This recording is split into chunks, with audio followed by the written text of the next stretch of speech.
Hello students, welcome to the channel of Farzi concepts. आज हम लोग IIT JEE advance 2024 paper 1 chemistry season के अंदर एक non negative integer type question को सॉल्व करेंगे। यहाँ सही आंसर के लिए +4 मार्क्स और रॉन्ग या अनएडमिटेड आंसर के लिए 0 मार्क्स का प्रोविजन है। यह हमारे क्वेश्चन सीरीज का क्वेश्चन नंबर 13 है और यह क्वेश्चन इनऑर्गेनिक केमिस्ट्री के कोऑर्डिनेशन कंपाउंड चैप्टर से उठाया हुआ पार्ट है। आइए इस क्वेश्चन को स्टेप बाय स्टेप हम लोग सॉल्व करते हैं। तो यहाँ पर इस क्वेश्चन में कह रहा है कि अमंग द फॉलोइंग कॉम्प्लेक्सेस, ये कॉम्प्लेक्सेस दिए हुए हैं, ठीक है। तो यहाँ पर 6 कॉम्प्लेक्सेस दिए गए हैं, उसमें बोला है total number of diamagnetic species. तो इन 6 कॉम्प्लेक्सेस में से आपको total number of diamagnetic species find करना है। इसमें एटॉमिक नंबर का डाटा आपको दिया हुआ है और यहाँ पर EN का मतलब है इथिलीन डायमीन है, ठीक है। तो यहाँ पर अगर हम लोग जो फर्स्ट कॉम्प्लेक्स को देखें तो फर्स्ट कॉम्प्लेक्स क्या है, ये आपका ये हेक्साइमिन मैंगनीज 3 आयन है, ठीक है। तो इसमें क्या है, ये मैंगनीज हम लोग जानते हैं मैंगनीज का क्या होता है, मैंगनीज का एटॉमिक नंबर 25 होता है, मैंगनीज 3d5 होता है और 4s2 होता है, ठीक है। लेकिन इससे ये मैंगनीज 0 था, ये मैंगनीज 0 था, ठीक है, 0 ऑक्सीजन स्टेट में था। जब इससे आप 3 इलेक्ट्रॉन निकालेंगे तो क्या बचेगा, तो एस का तो इलेक्ट्रॉन निकल नहीं जाएगा और साथ में 3d का एक इलेक्ट्रॉन निकल जाएगा। तो ये क्या बचेगा, 3d4 4s 0 बचेगा। और इसके बेस पर जो मैंगनीज का क्या हो जाएगा, 3d4 है और 4s 0 है, ठीक है। और इसमें आपको कितने लिगेंड रखने हैं, इसमें आपको 6 लिगेंड रखने हैं। और अमोनिया कैसा लिगेंड है, ammonia is a strong ligand. तो ये जो आपको 6 लिगेंड रखने हैं, तो हाइब्रिडेशन आप 2 तरीके से कर सकते हैं। आइदर इसका हाइब्रिडेशन आप sp3d2 करेंगे या फिर d2sp3 हाइब्रिडेशन करेंगे, ठीक है। तो यहाँ हम लोग देखेंगे कि स्ट्रॉन्ग फील्ड लिगेंड में क्या हो जाता है, ये इलेक्ट्रॉन का जो क्या हो जाएगा, पेयरिंग हो जाएगा। तो ये वाला इलेक्ट्रॉन क्या कहाँ जाएगा, यहाँ पर आ जाएगा, ठीक है। उसे 2 d ऑर्बिटल खाली हो जाएंगे, 2 d ऑर्बिटल खाली हो जाएंगे। तो यहाँ 2 d ऑर्बिटल खाली हो गए, यहाँ 4s खाली है और 4p खाली है। तो इससे आप 6 हाइब्रिड ऑर्बिटल बना सकते हैं और 6 हाइब्रिड ऑर्बिटल का नाम क्या होगा, d2sp3 बनेगा, ठीक है।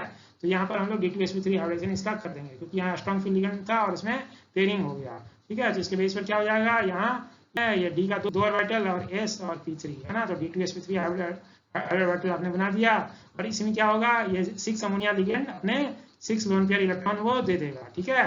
तो यहाँ ये ऑक्टाइडल ज्योमेट्री में इस तरह से रहेगा, ठीक है।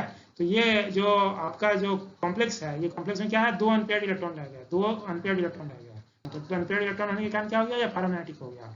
ये जो कॉम्प्लेक्स है ये पैरामैग्नेटिक है, जबकि हमें डायमैग्नेटिक ढूंढना था, इसलिए हम लोगों ने रॉन्ग मार्क किया लगा दिया है ना, ये रॉन्ग हो गया। अब हम लोग नेक्स्ट कॉम्प्लेक्स को देखें, तो सेम मैंगनीज +3 ही है ना। मैंगनीज का ऐसा कोलिडो कॉम्प्लेक्स है।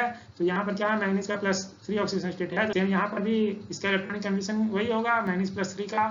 और मैंगनीज +3 का जो आप कन्फर्मेशन लिखेंगे तो ये आपको 3d4 है। लेकिन यहाँ पर जो क्लोराइड है वो कैसा है, वो वीक फील्ड लिगेंड होता है, वीक फील्ड लिगेंड है। तो इसमें आप पेयरिंग नहीं करेंगे तो क्या होगा, तो ये यहाँ से 2d खाली नहीं होगा, 2d खाली नहीं होगा। तो क्या करेंगे आप, ये आउटर ऑर्बिटल कॉम्प्लेक्स बनाएंगे, है ना, ये आउटर ऑर्बिटल कॉम्प्लेक्स बनाएंगे, है ना। तो ये आप sp3d2 करेंगे, यहाँ पर sp3d2 करेंगे, ठीक है। यहाँ पर ये 3 d ऑर्बिटल बचे रह जाएंगे और यहाँ पर आपने sp3d2 हाइब्रिडेशन कर लेंगे। और इसी ये जो sp3d2 हाइब्रिड ऑर्बिटल बनेगा, इसी के अंदर क्या होगा, जो 6 क्लोराइड लिगेंड वो अपना लोन पेयर देगा, ठीक है। तो इसके बेस पर हमारे इस केस को देखिए, तो यहाँ पर ये 4 अनपेयर्ड इलेक्ट्रॉन यहाँ रह गया, 4 अनपेयर्ड इलेक्ट्रॉन रह गया। तो ये क्या हो गया, ये भी हमारा पैरामैग्नेटिक ही रह गया, ठीक है। उसके बाद हम लोग अपने नेक्स्ट कॉम्प्लेक्स पे चले। तो नेक्स्ट क्या है, ये हेक्साफ्लोरिडो 3 कॉम्प्लेक्स है। इसमें क्या है, आपका Fe+3 है।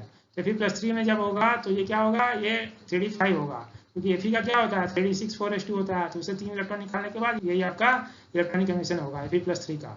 तो इसके बेस पर Fe+3 के जो आप में d में 5 इलेक्ट्रॉन है और यहाँ पर फ्लोराइड कैसा लिगेंड है, फ्लोराइड वीक फील्ड लिगेंड है। तो इसमें आप पेयरिंग नहीं करेंगे तो क्या करेंगे, यहाँ पर आपको कंपल्सरी sp3d2 हाइब्रिडेशन ही करना पड़ेगा, sp3d2 हाइब्रिडेशन ही करना पड़ेगा, ठीक है। तो sp3d2 नहीं होगा क्योंकि आप इसमें पेयरिंग करेंगे नहीं, तो अंदर का d खाली नहीं होगा और इसी में आपके 6 F- क्या होंगे, उसके लोन पेयर रहेंगे, ठीक है। तो इसके बेस पर आपको कितने अनपेयर्ड इलेक्ट्रॉन मिल गए, यहाँ पर आपको 5 अनपेयर्ड इलेक्ट्रॉन मिले हैं। तो इससे क्या हो गया, ये भी क्या हो गया, पैरामैग्नेटिक हो गया।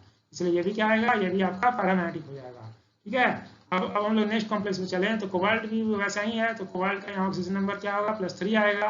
तो यहाँ पर क्या होगा, ये 3d6 4s0 होगा। तो कोबाल्ट +3 का इलेक्ट्रॉनिक कन्फर्मेशन क्या है, ये 3d6 4s0 है। तो इसके बेस पर ये कोबाल्ट का कन्फर्मेशन ये है, ये 3d6 है। और यहाँ पर भी क्या होगा, ये फ्लोराइड क्या है, आपका वीक फील्ड लिगेंड है। वीक फील्ड लिगेंड में हम लोग पेयरिंग नहीं करते हैं, पेयरिंग नहीं होगा। तो यहाँ पर sp3d2 हाइब्रिडेशन ही बनेगा और यहाँ पर 3d खाली बचा रह गया। और ये जो sp3d2 बना, ये ऑक्टाइडल ज्योमेट्री है और इसमें आपके 6 F- के ये लोन पेयर रहेंगे यहाँ पर, ठीक है। और इसके बेस पर यहाँ पर कितने अनपेयर्ड इलेक्ट्रॉन है, यहाँ पर आपके 4 अनपेयर्ड इलेक्ट्रॉन हो गए हैं। तो इसके बेस पर ये भी क्या हो गया, ये भी पैरामेटिक आ गया, जबकि हमें क्या ढूंढना है, डायमेटिक ढूंढना है। ठीक है, अब हम लोग अपने जो नेक्स्ट कॉम्प्लेक्स पे चले, तो ये अमोनिया और Fe+3 का जो नेक्स्ट कॉम्प्लेक्स देखें तो Fe+3 क्या है, ये आपका 3d5 है और 4s0 है, इसका ऑर्बिटल कन्फर्मेशन क्या है, 3d5 है। लेकिन अमोनिया कैसा है, ये स्ट्रॉन्ग फील्ड लिगेंड है। स्ट्रॉन्ग फील्ड लिगेंड में क्या करेंगे हम लोग, इसे पेयरिंग कर देंगे, तो ये इलेक्ट्रॉन यहाँ आ जाएगा, ये इलेक्ट्रॉन यहाँ आ जाएगा। ठीक है, तो ये जब पेयरिंग हो जाएगा तो ये हो जाएगा, तो अंदर के 2 d ऑर्बिटल खाली हो जा रहे हैं, तो ये 2 ऑर्बिटल, एक 3 ऑर्बिटल और 3 6 ऑर्बिटल का, इसको आप आपस में मिक्सिंग करके हाइब्रिडेशन जब करेंगे तो इसमें क्या होगा, D2sp3 हाइब्रिडेशन बनेगा। इसमें D2sp3 हाइब्रिडेशन बनेगा जो ऑक्टेट्राइड ज्योमेट्री होगा, और इसमें जो अमोनिया के 6 लोन पेयर ये D2sp3 हाइब्रिड ऑर्बिटल में रहेंगे। ठीक है, और यहाँ पर ये एक अनपेयर्ड इलेक्ट्रॉन अभी भी बचा रहेगा। ठीक है, तो एक अनपेयर्ड इलेक्ट्रॉन हो जाने के कारण ये क्या रहेगा, फिर से पैरामेटिक ही आएगा। तो यहाँ पर भी क्या होगा, ये हमें डायमेटिक नहीं मिला, डायमेटिक नहीं मिला। ठीक है, अब हम लोग नेक्स्ट कॉम्प्लेक्स पे चले, नेक्स्ट और आखिरी कॉम्प्लेक्स पे चले, तो यहाँ पर देखिए इथिलीन डायमीन यहाँ पर लिगेंड है ना, ये भी न्यूट्रल लिगेंड होता है, इसमें नेट चार्ज 0 है, तो यहाँ पर ऑक्सीजन स्टेट क्या आएगा, कोबाल्ट का ऑक्सीजन स्टेट +3 आ जाएगा। ठीक है, तो यहाँ पर कोबाल्ट +3 क्या होता है, ये 3d6 और 4s0 है, तो कोबाल्ट +3 क्या है, 3d6 4s0 है। और इथिलीन डायमीन कैसा है, ये एक स्ट्रॉन्ग फील्ड लिगेंड होता है, क्योंकि यहाँ सारे नाइट्रोजन वाले स्ट्रॉन्ग लिगेंड होते हैं, तो यहाँ स्ट्रॉन्ग लिगेंड है, तो स्ट्रॉन्ग लिगेंड में हम लोग फिर से क्या करेंगे, पेयरिंग कर देंगे, फिर से पेयरिंग कर देंगे। ठीक है, तो पेयरिंग करने के बाद क्या हो गया, ये अंदर का 2 d ऑर्बिटल खाली हो गया, फिर है ना, तो यहाँ पर हम लोग D2sp3 हाइब्रिडेशन ये आसानी से कर सकते हैं। ठीक है, तो ये D2sp3 हाइब्रिड ऑर्बिटल बनेगा, इसमें 6 ऑर्बिटल बने और इसमें 6 लोन पेयर आ जाएंगे।